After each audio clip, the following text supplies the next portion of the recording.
This is just a quick video of the finished carpentry TV CA glue.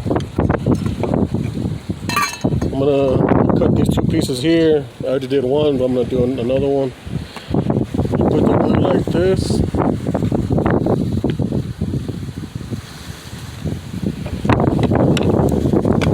And with the other piece of trim, you spray it to activate it. And you connect them together and hold it down for 10 seconds.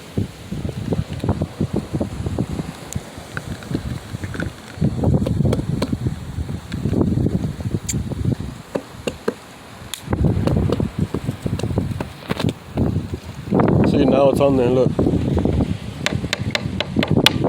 It's not nailed, it's glued, as you can see.